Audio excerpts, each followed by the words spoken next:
Okay, if may PC, dun ulit sa getintopc.com, tapos search nyo lang dito Photoshop. Para pwede kayong mag-install dyan sa mga gamit yung laptop or computers. Yan. Pag lumabas na dito, try nyo to, click nyo to. 2021. Lagay nyo na lang pala 2021 kasi ang gamit ko na version ngayon is 2021 para at least same tayo ng ginagamit. Baka kasi mag-iba yung interface niya kapag latest version yung makuha. Yan, for example ito, para ma-download nyo, punta lang kayo dito sa website na yan, search nyo Adobe Photoshop 2021, tapos hanapin nyo tong download link. Ito. May password dyan na 123.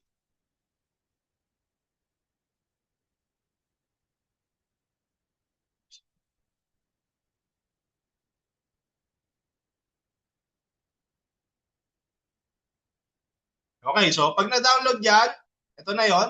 So hintayin nyo lang matapos. So depende yan sa speed ng internet nyo. Okay? So yan, kapag natapos na, basahin nyo lang yung instruction kung paano siya i-install. Much better basahin yung instruction kung paano nyo i-install kasi minsan yung iba na nag-install, basta install lang, hindi nila alam, hindi pala may install properly. So may mga instruction yan. Nakalagay naman dito yan sa package, sa installation package. Okay, so close ko na to para hindi na rin mag-consume ng speed. So once na downloaded na yan, basahin nyo lang instruction para ma-install nyo sa gamit nyo computer. And then kapag na-install na, pwede nyo nang i-open. So meron na ako dito. Photoshop.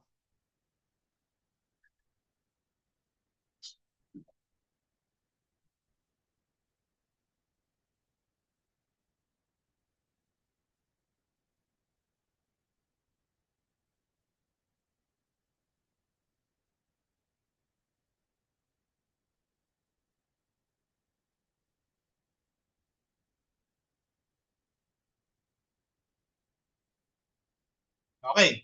So yan. So kagaya nung nakita nyo kanina sa introduction video, so same as this.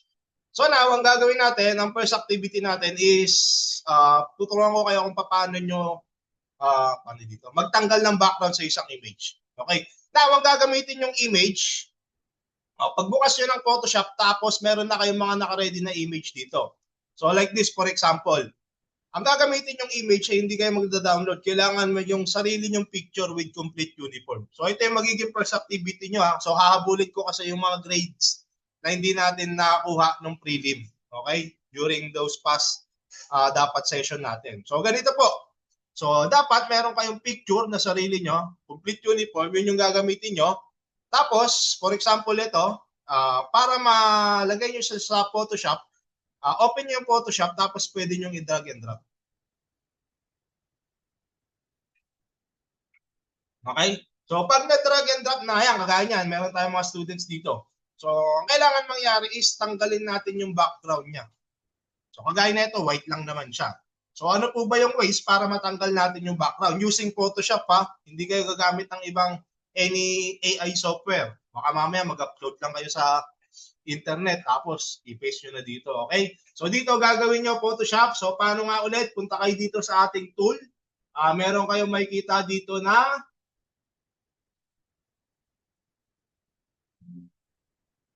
ito, naka-magic wand kasi ako. So object selection tool. So by default naka-object selection tool siya. Tapos pinaka-easiest way is pwede nating itong i-select subject. Lalabas dito kasi pagka naka-move tool ka, makikita nyo dito sa control tool natin, iba yung mga icons na nandiyan. So pag nag-select tayo ng different tool, mag-iiba rin yung mga controls. Okay? So ayan, so kapag nakita na natin to, by the way, kung kanina pinanood nyo naman, meron siyang drop down arrow dito. Kapag hindi selection tool yung object selection tool yung nakalagay dyan, pwede nyo i-right click para lumabas yung iba niyang tools. Nakapareho ng ginagawa ng tools na yun. Okay, so dito tayo again sa object selection tool. Ang pinaka-easiest way, try natin tong select subject. So once nakalilik nyo yung select subject, automatic si Photoshop na yung maghahanap kung anong subject ba yung gusto nyong kunin.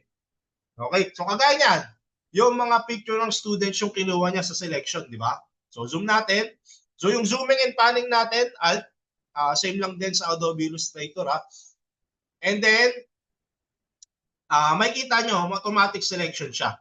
Okay, now, pero hindi siya perfect. Kasi kung mapapansin nyo, pagdating dito, zoom natin sa baba, hindi nakasama sa selection yung part na to. So now, ang pwede natin gawin is, pwede natin piliin itong quick selection tool para makapag-add tayo ng selection dun sa sinelect ni Photoshop kanina using select subject. Okay, since nakaselect tayo tapos makikita nyo nag-iba na to. So meron na tayo dito plus and minus. Make sure na naka-plus kasi kapag naka-plus tong indicator na to, mag-add kayo ng selection. Tapos kung nakikita nyo itong mouse cursor, ang shortcut tool dito para mapalaki nyo siya or mapaliit is ito, yung bracket. Open and close bracket. Ayan, para lumaki yung selection niya. Okay, so ayan, pinalaki ko na sa ganitong size. Kung ayaw nyo naman ng shortcut key, pwede rin dito. Ayan. So ayan, size. Ganyan din siya, liliit. Okay? Ayan, mag-add tayo ng selection kasi hindi nyo nakuha to. Tapos kapag magma-minus kayo, kagaya niya, nagkamali, may sumama dito, pwede nyo i-click yung minus para i-delete niya yung selection. Tapos balik kayo ng add. Now, ang shortcut naman ito para mag plus minus, alt lang. So pag pinipress nyo yung alt, nagiging minus siya. Hold alt ha. Kapag binitawan nyo, by default, naka-plus. Nakikita niya sa gitna. Okay? Yes. Now, pagdating naman dito, gusto ko isama yung libro and then yung table na ginagamit nila. So, plus lang din. Select ko lang dyan hanggang baba para masama siya sa selection. Okay, now, tignan naman natin dito. Ito, kailangan, sige, sama na natin to. Tapos ito, hindi ito kasama sa selection. I-add na lang natin. Tapos medyo konti pa dito. And then, okay na siguro to. Now, para ma-remove natin yung background na yan, mga yan, simply click nyo dito sa ating panel yung add a mask. So, pag click nyo yan, ayan, mawawala na yung background. Okay? So, kapag nawala na yung background, pwede na natin, punta lang ako dito sa move tool. Pwede ko na siyang ma-move kung saan ko siya gustong ilagay. Okay? Now, since na meron na yan, namumove ko na siya, magke-create ako ng new file. And then, punta ako dito sa print. Susundan nyo lang to, recorded to. So, madali lang siguro. Click na lang natin tong letter. Okay. Okay, dito tayo sa print letter. Tapos create tayo. Mag-add siya ng new window. Okay? So now, dalawa na siya. So para mapagpalit nyo, click nyo lang to mga document window title na to. Okay. Para ma-move nyo siya dun sa kabila, simply, select nyo lang, naka-select tool dapat, i-move nyo lang, hold nyo lang yung naka-select, tapos click nyo yung mouse cursor nyo doon, lagay nyo dito. Okay, so now, pansin nyo, nag-iba. Kasi iba yung orientation or magkaibang size sila ng canvas. Okay, so ngayon, since na naka-letter size yung canvas natin, letter size yung gagamitin nyo, paano natin siya i-resize? So para ma-resize natin siya, para lumabas yung resize option dito, habang nakaselect yung layer na yan, yung kinapi natin, select natin Ctrl-T. Tapos mayroon nalabas na ganito. Okay. Well, it depende sa inyo kasi itong sample natin marami sila. Siguro kung solo picture nyo, isa lang yan yung portrait, hindi nyo na kailangan mag-resize. Okay, so ito i-resize ko lang. So pinindot ko Ctrl+T, tapos yan, i-resize ko lang yung image na yan. Okay, now sa resizing, kapag hindi kayo gumamit ng alt, ang mangyayari, okay pa pala dito. Ayan, pwede kayong, ayan, hindi naman mababago yung hugis ng image ninyo pala. So, ayan. Pag nalagay nyo ng ganyan, pwede kayong mag-download ng logo ng IATI. Tapos, lalagay nyo lang dito sa ibabaw.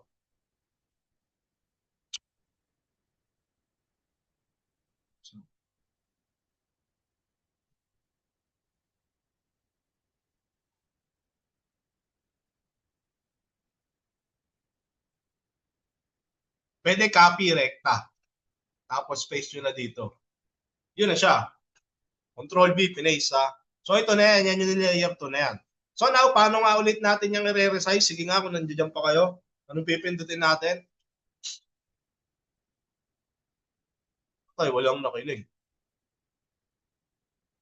Ano natin ma-resize to? Ano yung pinindot ko kanina para ma-resize tong image na to?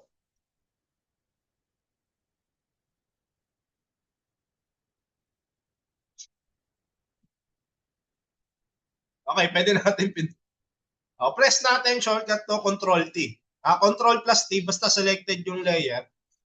Ayan, para lumabas yung resize button natin dito. Tapos, pag okay na kayo, press nyo yung enter. Okay, automatic yan. Na, Now, yan, sa tingin, regarding naman dito, sa layering, nandoon din kanina yan sa ating introduction video. So, meron tayong layering dito sa panel na to. Okay, so kung ano yung nasa unahan nito, yun yung makikita nyo sa harapan. So, ang gagawin nyo, since na white background din naman yung gagamitin nyo, or pwede nyong ibahin mamaya, kung gusto nyong ibahin yung background, i-move nyo lang to patalikod. Okay, so paano nyo gagawin? Baba nyo lang siya pa ganyan. Okay, so para at least nasa likod yung image na yan.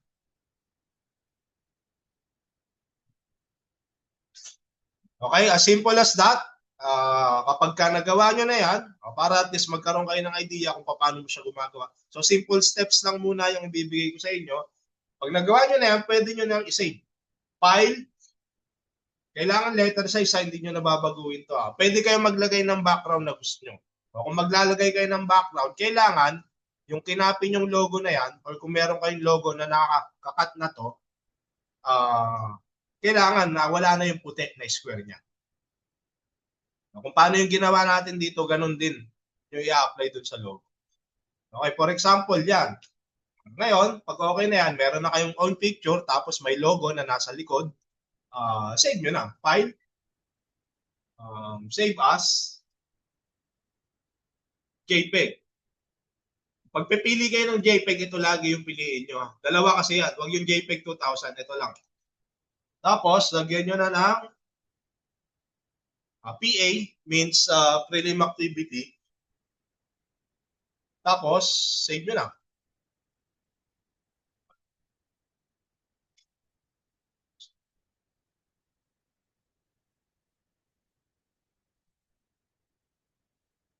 Now, kapag na-save na, yung file kung saan nyo sinave,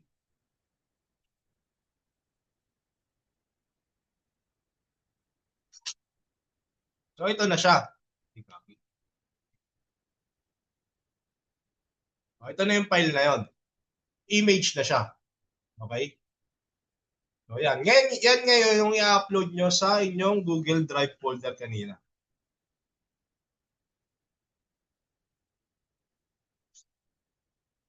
Dito na kayo ngayon pupunta. Ayun, CPE. Yan, like for example, ito. Lalagyan mo na, i-upload mo na dyan yun, gawa mong activity. Okay, yung as simple as that, ha? So, dapat, ang laman ng folder ninyo, yung registration form and then yung PA natin, yung activity natin ng prelim. Okay, any questions? May tanong pa? None po. Okay, wala na, ano? So, naintindihan, siguro naintindihan nyo naman. Sa recorded naman to, ha? Now, ito, plain lang kasi, napaka-super plain lang nitong pinapagawa ko. Now, kung gusto nyo mag-explore, like for example, gusto nyo lagyan pa ng ibang background. So, pwede, if meron kayong mga pictures na ganyan, for example, ito, lagay natin dito. Pwede rin naman. Kaya lang, aayusin nyo na dito sa layering. Okay, so like for example, ganyan. Resize ko lang din to. Ngayon, natakpan na yung logo natin. So, kailangan natin ilagay dyan. Kaso, may puti nga. Paano natin gagawin yun kanina? So, punta lang tayo ng object selection. Tapos, try nga natin. Try ko lang. Hindi lang ako sure dito. Ayun. Yun nga lang kung ano yung selected na layer. Pero, hindi nga lang perfect yung pagkaka-select niya sa iyo. Now, ang gagawin ulit natin, punta tayo ng quick selection tool. Dapat naka-add. Tapos, pwede natin baguhin yung size. Hindi na nababago. Para ma-select natin yung logo lang. Tapos, tanggalin natin yung background. Ayan, ganyan lang siya. Okay, nakuha? Ay, may logo na pala dun eh. Kung gusto nyo lagyan ng another background, para at least hindi naman plain white. O, ganun lang ako. Tapos, save nyo lang ulit, JPEG, and then upload dun sa Google Drive folder. Okay, so, simple lang muna sa ngayon, na.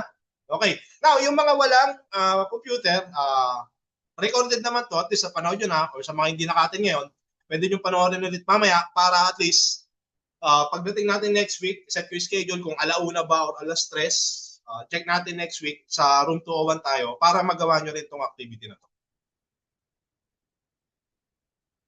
Okay. So yun, question? Wala na ba?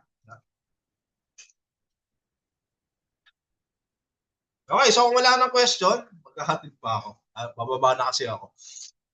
Kung wala na pong question, ito naman is recorded. Yun nga, yung may mga laptop, pwede na kayo mag-download ng inyong software doon sa Get Into PC. Tapos yung mga wala, yun. Next week, pwede nyo gawin to. Okay? So wala na pong tanong. Okay, kung wala na pong tanong, hanggang dito na lang po. See you next week. Bye-bye. Thank you.